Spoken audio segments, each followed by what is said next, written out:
Uh, I welcome you, myself Vivek Kumar Hen, uh, currently Assistant Professor in the Department of Political Science, Tilka Manjhi Bhagalpur University, Bhagalpur. Today in this uh, class, in this lecture, in this video, I will be discussing about the preamble of the Indian Constitution. First of all, uh, preamble, as we all know, is the most important document, one of the most important document to the Indian Constitution, where we can see the summary, the whole uh, ideas which are enshrined in the Indian Constitution. So, first of all, uh, I will discuss that a drafting committee was elected by the Constituent Assembly in the year 1947. And as we all know, Dr. Ambedkar was its chairman, and uh, along with him, there were several members: Aladi Krishnaswamy Iyer, D.P. Khaitan, and Madhav Rao, K.M. Munshi, and Gopalaswamy Iyengar, T.T. Krishnamachari, and Syed Muhammad Sadullah. They had the important role in drafting the Indian Constitution. Now, what is this preamble? Basically, if we will see, a preamble is an introductory statement of a constitution which lays down the ideals it's attained to promote. A preamble to an act of parliament gives its reasons and purposes and lays down the aims and objects for which a particular act has been passed. The idea of the preamble has been borrowed from the Constitution of the United States of America and the Constitution of India.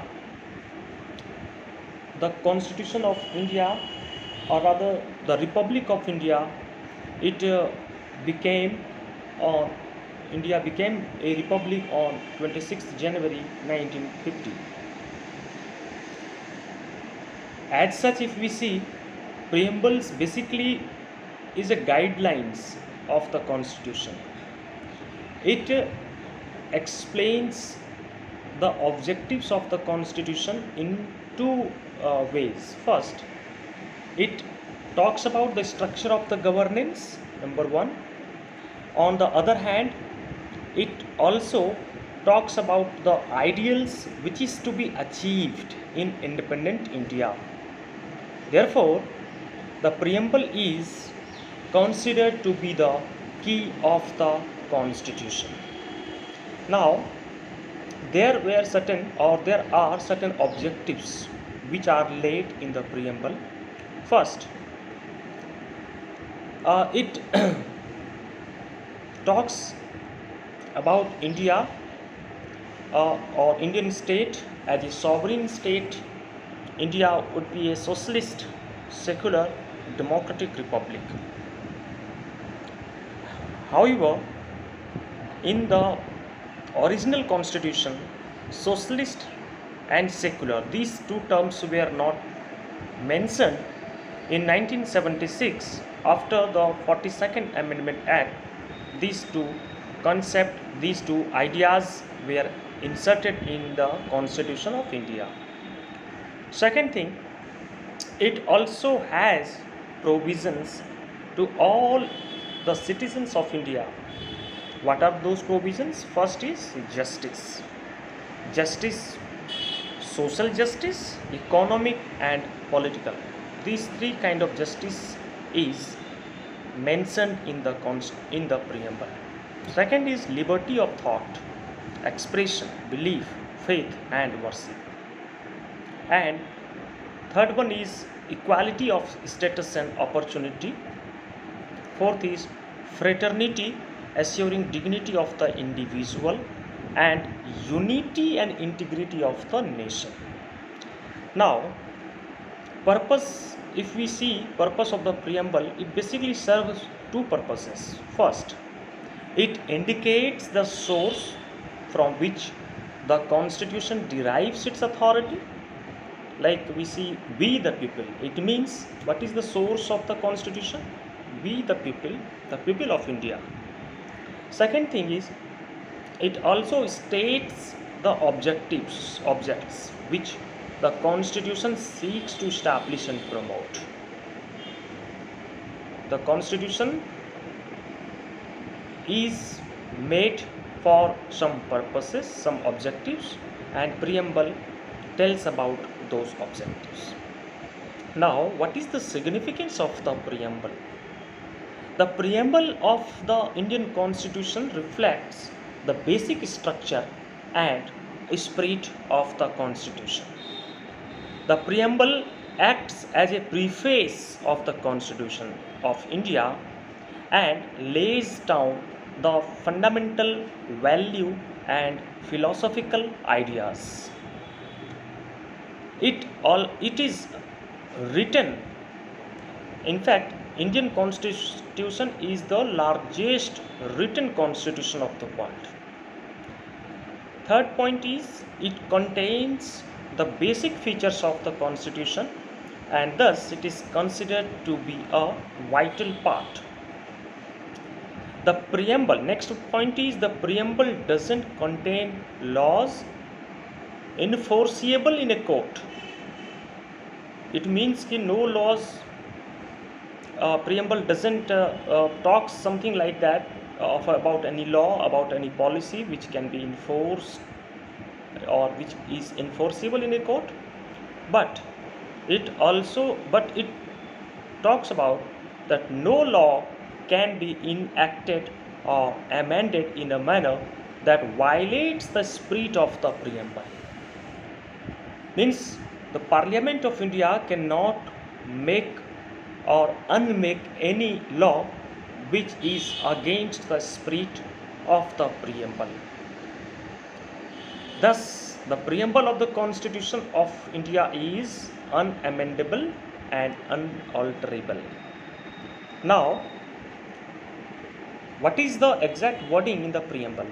We, the people of India, we, the people of India, having solemnly resolved to constitute India into a sovereign, socialist, secular, democratic, and republic. These five ideals are there. Sovereign, I will explain all these five words in next few minutes.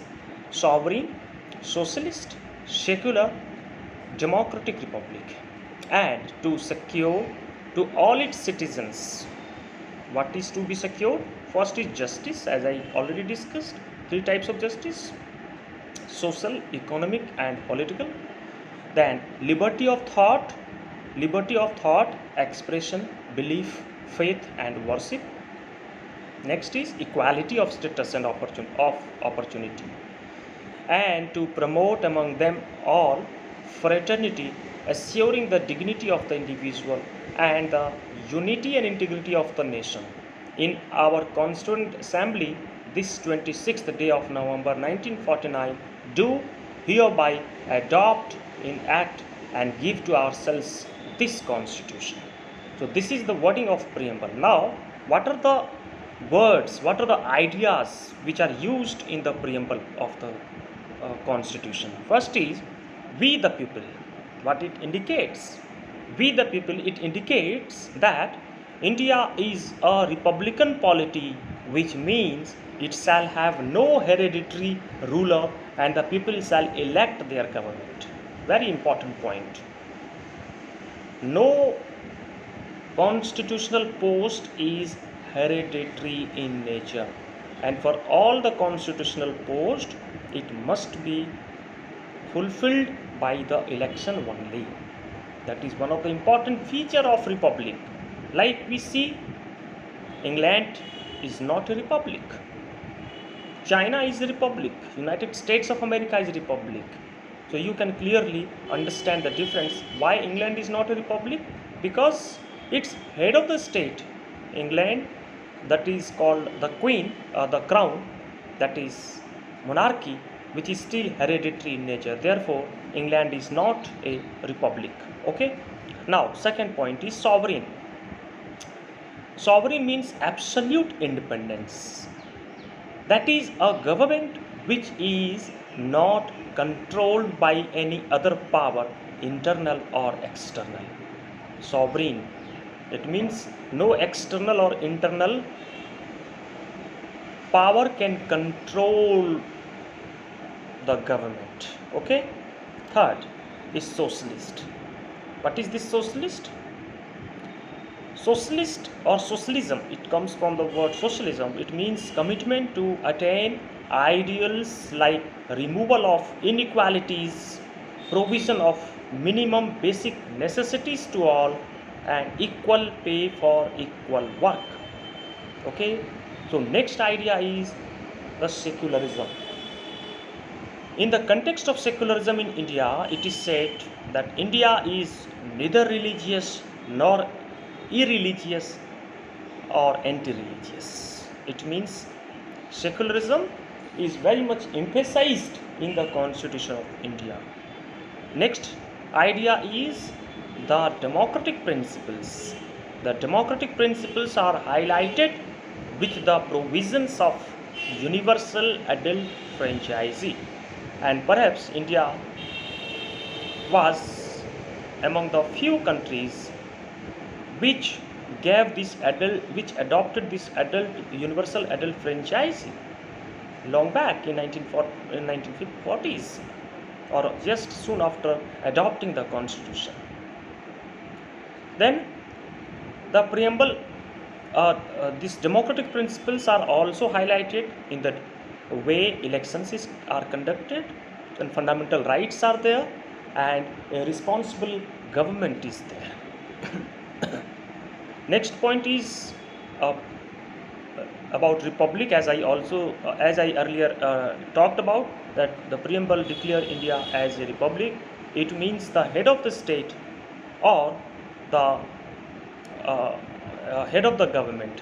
Head of the state, who is the head of the state? That is the president, and head of the government, that is the prime minister. Nobody will be hereditary. Nobody will be nominated. Rather, they are elected. Then next point is justice. What is this justice? Justice promises to give people what they are entitled to in terms of basic rights to food, clothing, housing, participation in the decision making, and living with dignity as human beings. Now, apart from these, there is also the idea of liberty. The idea of liberty of thought and expression. These freedoms have been guaranteed in the Constitution through the Fundamental Rights chapter. Okay. Next is equality. It means equality for all citizens of India. All citizens of India should be treated equally, and all are extended equal protection of law without any discrimination on the basis of caste, creed, birth, sex, religion, etc. Here we can see, looking at the background of Indian society, which is a multicultural, multi-religious society, where, and that time we all know the time was very dangerous time when the partition of India took place. Then at that time there was a need for harmonious coexistence among various religions, linguistic, cultural, and economic groups. Inclusion of phrases like dignity of individuals, fraternity among people, and unity and integrity of the nation, which were highlighted in the preamble, and that was the need of the hour. So, I hope the topic is covered in as far as this topic was concerned. It is a short presentation of around 10-12 minutes. Thank you for watching. Thank you.